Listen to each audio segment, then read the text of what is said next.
예, 여러분 안녕하세요. 자, 오늘은 서사문학의 이해 창작 제8장의 서술하기 부분이죠.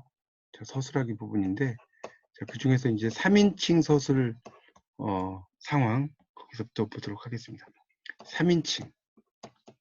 3인칭은 이제 당연히 그나 그녀 이렇게 3인칭으로 시작이 되는 거죠. 그래서 그 서술자가 등장인물이 아니죠. 그래서 이 세계가 동일하지 않은 다른 차원의 세계에 존재한다는 데서 출발하게 되는 겁니다. 그렇게 이제 볼 수 있겠고요. 그래서 이 3인칭 서술 상황에서는 거기 그 세 번째 단락에 보면 서술자가 자유롭게 이야기할 수 있다고 한다. 작가로서는 서술의 제약이 적다는 거죠. 그러니까 이 3인칭은 일종의 서술의 제약이 적다. 이걸 좀 알아두시고요. 그러니까 제약이 적으니까 그런 그 서술자로 하여금 주관이나 주석, 가치 판단 이런 것을 자유롭게 표명할 수 있습니다. 그런데 객관적으로 세계를 재현한 훌륭한 리얼리즘 작품 중에는 3인칭 서술 상황의 작품이 더 많다. 뭐 그렇다고 해서 1인칭 서술이 뭐 리얼리티, 현실을 발현하는 데 장애가 된다고 볼 수도 없어요. 그러니까 뭐 어떤 게 좋고 어떤 게 나쁘다라고 할 수는 없는데 이 3인칭의 어떤 경우에는 이 서술의 제약이 적다라는 겁니다. 그러니까 1인칭으로 뭐 쓸 수도 있는 거고요. 그건 상황에 따라서 그렇게 쓰면 될 것 같습니다. 자, 259쪽에 2번의 전지적 서술자. 이런 게 나와요. 이건 전지라는 건 모든 걸 안다는 거죠. 그래서 이 전지적 서술자는 일종의 우리가 이제 전지적 작가 시점이라고도 하고요.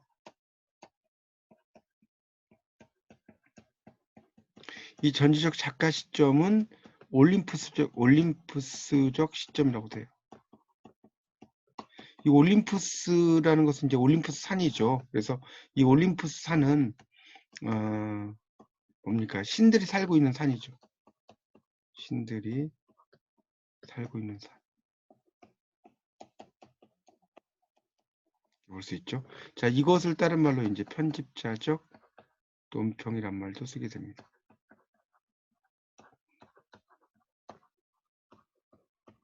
이렇게 볼 수 있죠. 그래서 이 전지적인 서술자라고 하는 것에 대한 이야기는 여러분이 한번 쭉 읽어보시면 될 것 같고요.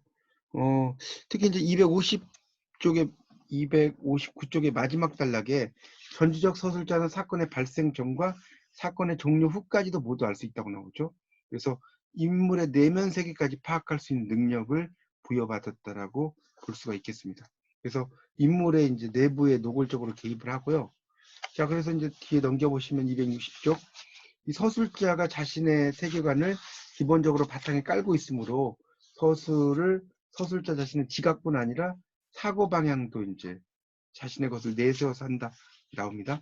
자, 이광세 무정의 한 부분을 적어줬죠.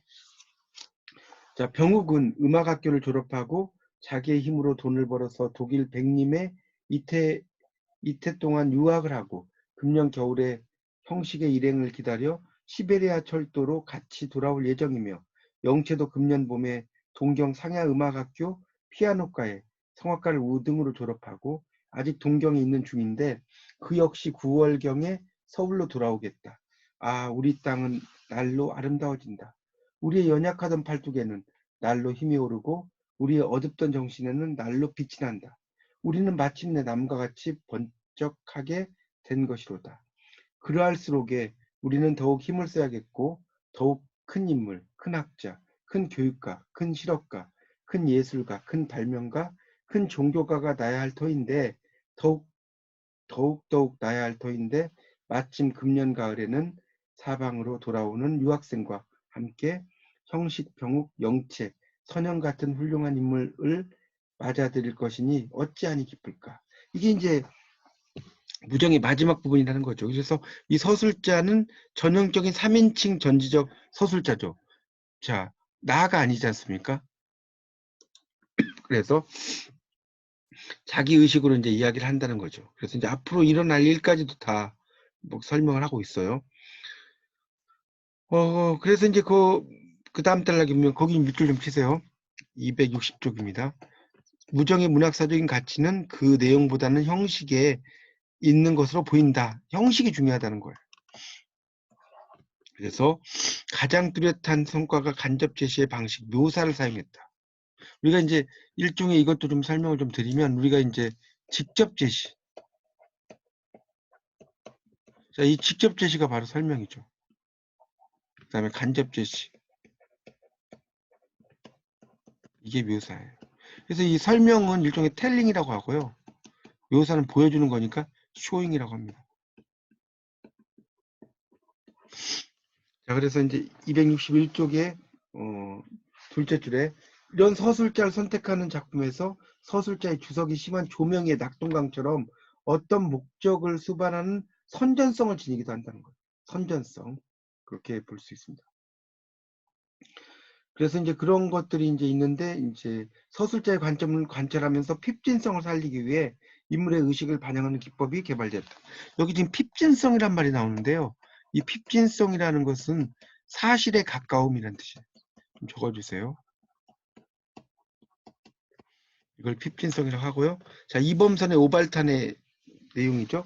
철호는 다시 문 안으로 들어섰다. 우두커니 발부리를 내려다보고 서 있었다. 명수이가 일어섰다. 그리고 아랫방으로 내려갔다. 벽에 걸어놓았던 핸드백을 벗겼다. 예스, 100원짜리 한 다발이 철호 앞 방바닥에 던져졌다. 명숙은 다시 돌아서서 백을 챙기고 있었다.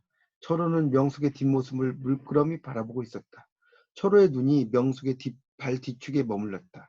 나이롱 양말이 계란만치 구멍이 뚫렸다. 철호는 명숙의 그 구멍 뚫린 양말 뒤축에서 어떤 깨끗함을 느끼고 있었다. 오랜만에, 참으로 오래간만에 철호는 명숙에 대한 오빠로서의 애정을 느꼈다. 그러니까 이 오발탄이라는 것은 말 그대로 잘못 발사된 탄이란 뜻이죠. 그래서 이게 이제 6.25 전쟁 후, 그런 전쟁 이후의 사회상, 이런 것들을 잘 다룬 작품이 오발탄이다. 이렇게 알 수가 있죠. 그래서 한 월남 가족의 애환을 그리면서 그 가족의 가장인 소시민 철호의 내적 고통을 이제 잘 보여주고 있다고 나오죠. 지금 261쪽의 마지막 단락입니다. 병든 몸으로 누워서 고향으로 가자고 외치기만 하는 어머니, 해산을 해야 하는데 돈이 없는 아내, 강도짓을 하다가 살인까지 저지르는 남동생 영호, 돈을 위하여 양공주 노릇을 하는 누이 명숙, 이런 가족들 틈에서 숨가쁘게 살아가는 철호는 현실의 압박감을 견디다 못해 무리하게 이를 뽑고 방황하죠. 부조리한 현실을 살아가야 하는 이 인간들이야말로 신이 잘못 만든 오발탄이라고 외친다는 거죠. 그러니까 사회적인 압력, 이런 것들을 잘 쓴 작품이라고 볼 수 있겠죠. 자, 그래서 이제 262쪽부터 이제 또 쭉 이런 그 서술적 목적에 대한 이야기가 나오는데, 그러니까 결국은 이제 이런 것들은 인간의 내면을 파헤치는데 그치지 않고 인간과 사회의 부조화, 현실적 부조리, 이런 것을 폭로한다는 거예요. 폭로, 이 부조리. 이게 이제 중요하다는 것으로 나오고 있습니다. 그 밑에 이제 이야기들은 좀 여러분 읽어보시고요. 그 263쪽의 두 번째 단락을 보면 오발탄과 같은 서술 양식에서는 3인칭 서술 상황에서 전지적 서술자를 선택해요. 모든 것을 안다는 거죠. 전지라는 것은. 그래서 필요에 따라 인물의 의식을 반영하는 절충적 방법을 사용했다. 이렇게 나오고 있습니다. 자, 목격자적 서술자가 이제 3번에 나오는데, 이 목격자적 서술자는 말 그대로 목격을 하는 거죠. 그 광경을 목격을 한다라고 보시면 돼요. 그러니까 이 전지적 서술자와 목격자적 서술자의 차이점이 뭐냐? 자, 263쪽에 그 목격자적 서술자 두 번째 단락을 보십시오. 자, 거기 나오죠? 밑줄 치세요. 전지적 서술자 네모치고 서술 사건이 일어난 전후의 일을 모두 아는 반면에, 자, 목격자적 서술자 네모치시고 사건이 발생하고 종료하는 과정의 범위 안에서만 볼 수 있다. 나왔죠? 그러니까 목격자적 서술자는 서술할 수 있는 내용의 제한을 많이 받죠. 목격자는. 근데 그 전지적 서술자는 모든 그렇죠. 그렇게 봤지만 관점의 제한 때문에 사건의 현장과 좀 밀착할 수 있어요. 밀착. 우리가 목격자라는 경우는 어떤 사건의 현장을 몰래 이렇게 엿보는 거잖아요. 바라보는 거잖아요. 우연찮게. 그게 목격자 아닙니까? 그렇게 이제 볼 수가 있겠죠. 그래서 이 목격자적 서술자 방식에서는 그 마지막 단락 서술자의 세계관 투입을 제한하거나 절제한다고 나오죠. 그래서 이 현대 소설에서는 이제 노구라는 서술, 노골적으로 표현하는 것을 억제하는 경향이 있기 때문에 이런 목격자적 서술자가 또 중요한 특징이다. 뭐 그런 이야기를 쭉 써놨습니다. 그렇게 이해를 하시면 될 것 같습니다. 자, 그 다음에 그 264쪽의 마지막 단락을 보면, 그래서 목격자적 서술자의 경우 서술자의 판단이나 가치의식은 제한당한다. 그 대신에 인물이 지각하고 파악한 내용을 서술자가 나름대로의 의식을 가지고 생각하면서 서술할 수 있다라고 나오죠. 그래서 이제 그런 것이 있고요.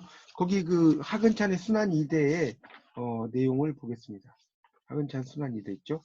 만도는 읍 들머리에서 잠시 망설이다가 정거장 쪽과는 반대되는 방향으로 걸음을 옮겼다. 장거리를 찾아가는 것이었다. 진수가 돌아오는데 고등어나 한 손 사가지고 가야 될 것 아닌가 싶어서였다. 장날은 아니었으나 고깃전에는 없는 고기가 없었다. 이것을 살까 하면 저것이 좋아 보이고 그것을 사러 가면 또 그 옆에 것이 먹음직해 보이고 그것을 사러 가면 그 옆에 것이 먹음직해 보였다. 한참 이리저리 서성거리다가 결국은 고등어 한 손이었다. 그것을 달랑달랑 들고 정거장을 향해 가는데 겨드랑 밑이 간질간질해왔다. 그러나 한쪽밖에 없는 손에 고등어를 들었으니 참 땄겠다. 어깨죽지를 연방 위아래로 움직이는 수밖에 없었다. 나오죠. 그러니까 이 아버지 만도가 팔이 하나인 아버지 만도가 이 자식이 군에서 돌아오는 날 진수를 마중하러 가는 대목이죠. 그래서 3인칭 서술자가 이제 서술을 진행합니다. 그래서 아버지의 설렘 같은 것도 이야기하고 있습니다. 그런데 이제 그렇다고 해서 이제 그 심지어의 상태를 제3자가 서술하기는 어렵죠. 그래서 부분적으로 의식에 이제 서술을 맡기게 됐다고 나오고 있습니다. 자, 그런 방식이에요. 그러니까 이런 것은 결국 서술자가 관점이나 이념을 간접적으로 드러낸다는 거죠. 그렇게 이해하시고요. 서술자 바꾸기. 이거는 그 밑에 좀 치십시오. 서술자 바꾸기는 3인칭 서술 상황에서 가장 큰 약점은 인물의 내면적 변화를 그려내기 어렵다는 점이다. 이게 나오죠. 그래서 이제 그런 목격자 서술에서 부분적으로 인물의 내면을 관찰할 수는 있지만 모든 것을 다 그려낼 수는 없다는 것이 나오고 있습니다. 자, 넘겨보세요. 그래서 이제 이 서술자 바꾸기는 3인칭을 1인칭으로, 어차피 2인칭이라는 개념은 없으니까 3인칭을 1인칭으로, 1인칭을 3인칭으로, 이게 서술자 바꾸기라는 거죠. 그래서 266쪽의 가번을 보시면 3인칭에서 1인칭으로 나오죠. 3인칭에서 1인칭으로. 자, 이런 경우는 이제 액자 소설 형식이라는 거죠. 인물의 일기나 꿈. 그러니까 이 액자 소설은 이야기 속의 이야기인데 나라는 사람이 밖에 있는 사람이 어떤 소설을 쓸 것인가 생각을 하다가 갑자기 신라 때 화가 솔거가 생각난다. 그러면 이게 솔거 이러면 3인칭 아닙니까? 그렇죠? 그러니까 외화 바깥으로 드러난 이야기와 안으로 드러난 이야기가 있겠죠. 그래서 이제 솔거를 이야기할 땐 3인칭이고 나를 이야기할 땐 1인칭이죠. 그렇게 이해하시면 될 것 같습니다. 그래서 액자 소설 같은 것은 그렇다. 그렇게 이해하시면 돼요. 그래서 이제 그 외에 3인칭 서술자가 1인칭 서술자로 바뀔 때에는 독자와의 교감을 얻기 위한 감정의 이입의 효과를 노리고자 할 때다. 그런 것도 밑줄 쳐놓으세요. 자, 267쪽 1인칭의 3인칭입니다. 이건 매우 드물다고 나오죠. 매우 드물다. 체험적 자아와 서술적 자아가 통합되어 있다가 분리된다. 자, 통합됐다는 건 1인칭이라는 것은 일거수일투족을 아는 거죠. 내가 주인공이기 때문에.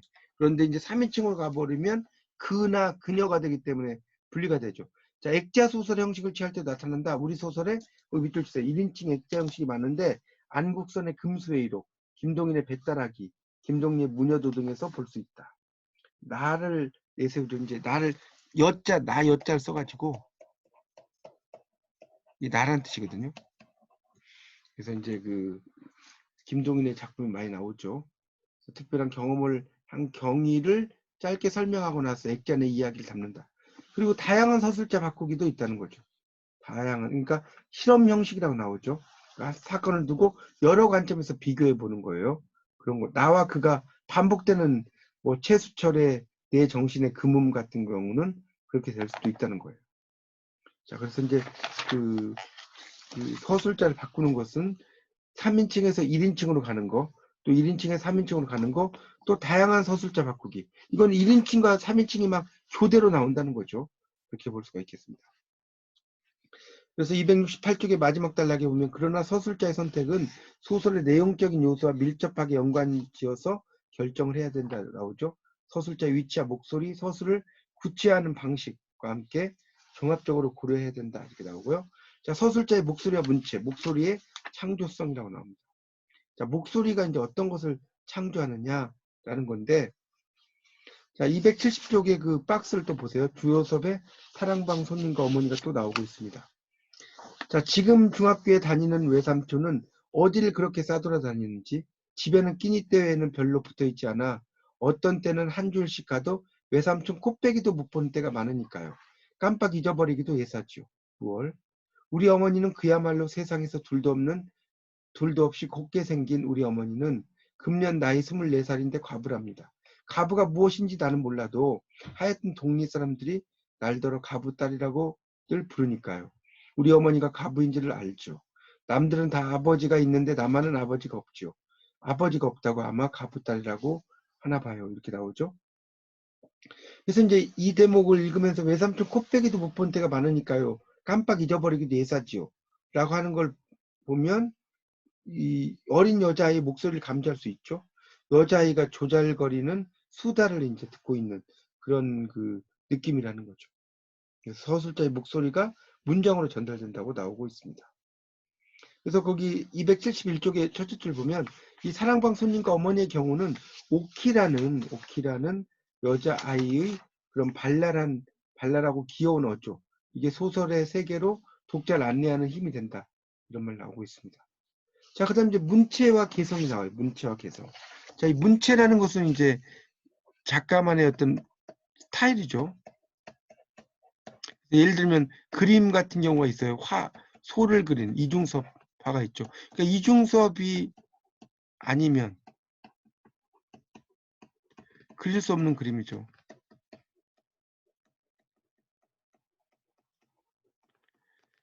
그래서 이런 것들은 뭡니까? 작가의 개성이 묻어난다고 볼 수 있겠죠. 작가의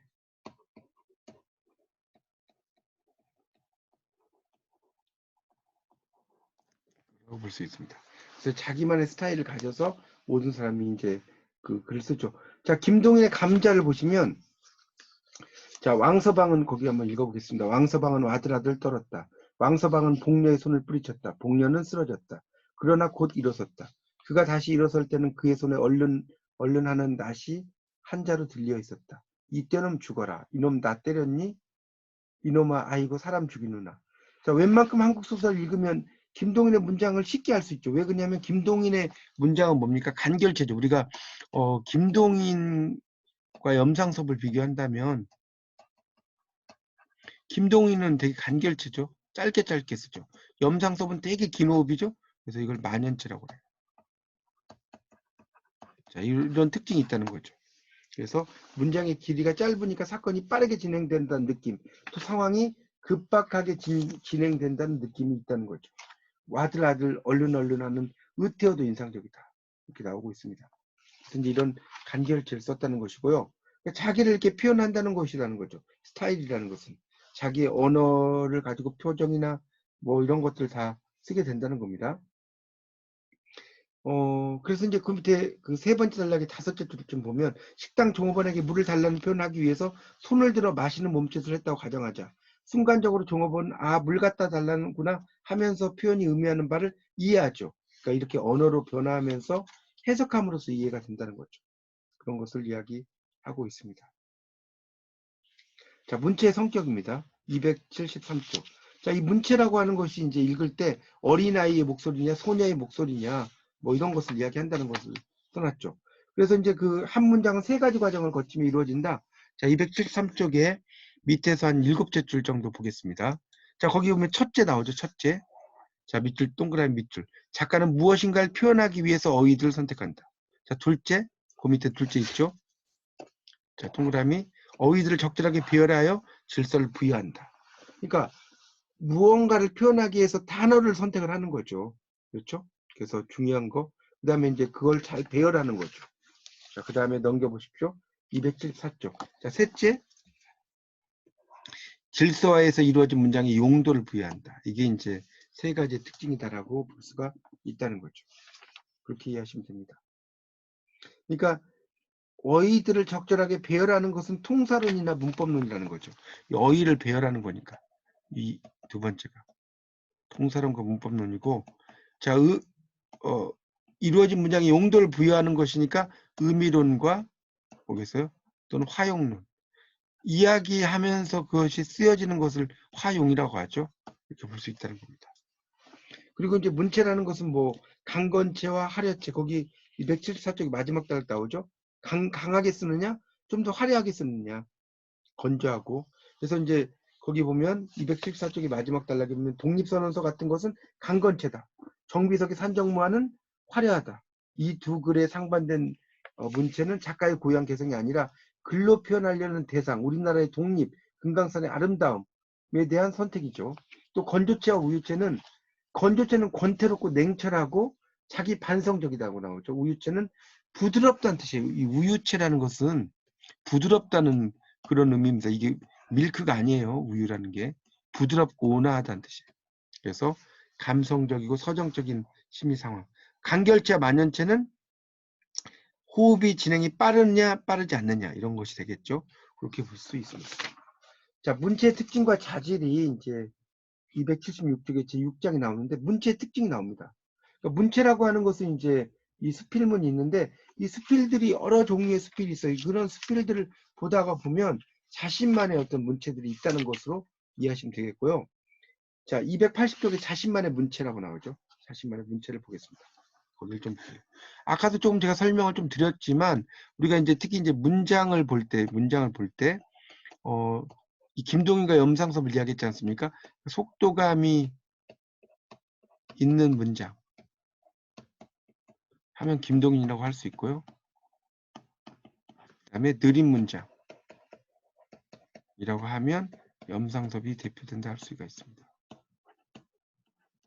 이렇게 정리할 수 있어요. 그래서 이제 그런 자신만의 문체를 가지고 쓰는 것이 중요하다는 내용으로 뭐 이거는 보시면 될 것 같고요. 그 다음에 대화가 있죠. 문장이라는 것은 대화 두 사람의 다이얼로그죠. 이 대화를 통해서 이루어지는 것이 상당히 중요하다는 거죠. 이렇게 볼 수가 있겠습니다. 282쪽에 그 두 번째 단락의 첫째 줄에 보면 서술에는 설명과 묘사가 있다. 이거 살펴봤죠? 그래서 대화의 방식이 추가가 돼요. 따옴표 안에 인물의 말이 이제 전달되겠죠? 대화를 사용하는 양식은 연극, 영화, 만화 등 직접적으로 사건을 보여주는 것들이라고 나왔죠. 연극이나 영화는 대화를 매기 없이 전달하겠죠. 그런 것들이 상당히 많죠. 그래서 이제 이런 것들은 직접적인 설명이 많다는 거죠. 자, 바로 예문을 볼까요? 283쪽에 김동인의 뱃다라기를 볼까요? 2년 시아우와 그런 쥐 잡는 년이 어디 있어. 그는 아내를 거꾸러뜨리고 함부로 내리찌었다. 정말 쥐가 아이 죽같다. 2년 너도 쥐 죽어라. 그의 팔다리는 함부로 아내의 몸 위에 오르내렸다. 아이 죽같다. 정말 아까 적으니까 왔게 떡 먹으라고 내놓았더니 듣기 싫다. 시아우와 붙은 년이 무슨 잔소리. 아이 정말이야요. 쥐가 한 마리나 그냥 쥐 잡을래다가 상년 주걸 무례라도 빠대 주걸 이렇게 써놨죠. 그러니까 아내와 아우의 관계를 의심한 주인공이 두 사람을 윽박지르는 광경이죠. 매우 흥분돼 있고요. 이 아내와 아우는 어떻게 설명해야 할지를 쩔쩔매고 있고 이성을 잃은 상태 이런 것을 이제 설명하면 비극적인 결말. 이게 개연성을 얻지 못한다. 그 개연성은 있을 법한 일을 개연성이라고 합니다. 이걸 프로버빌리티라고 하고요. 있을 법한 일이죠.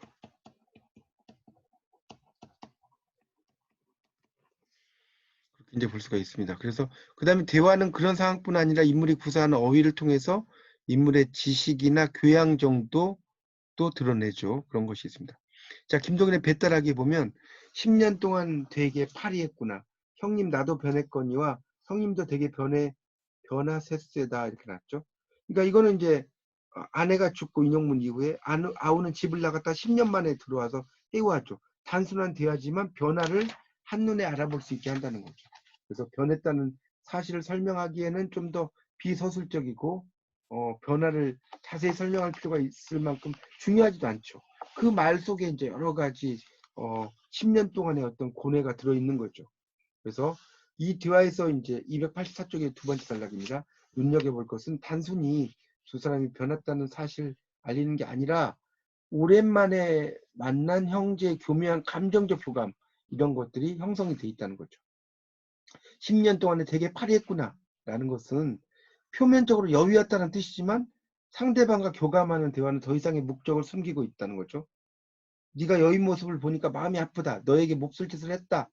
너를 보고 싶었다. 이런 여러 가지의 맥락들이 이 말 속에 들어가 있다라고 보시면 되겠습니다. 예, 지금까지 이제 서사문학의 이해와 창작에서 서술하기에 대해서 두 번째 시간을 가졌습니다. 자, 이렇게 해서 이제 그 소설에 대한 이야기는 마무리하고요. 자, 다음 시간에는 이제 시나리오와 관련된 말씀을 드리도록 하겠습니다. 예, 감사합니다. 이상 마치겠습니다.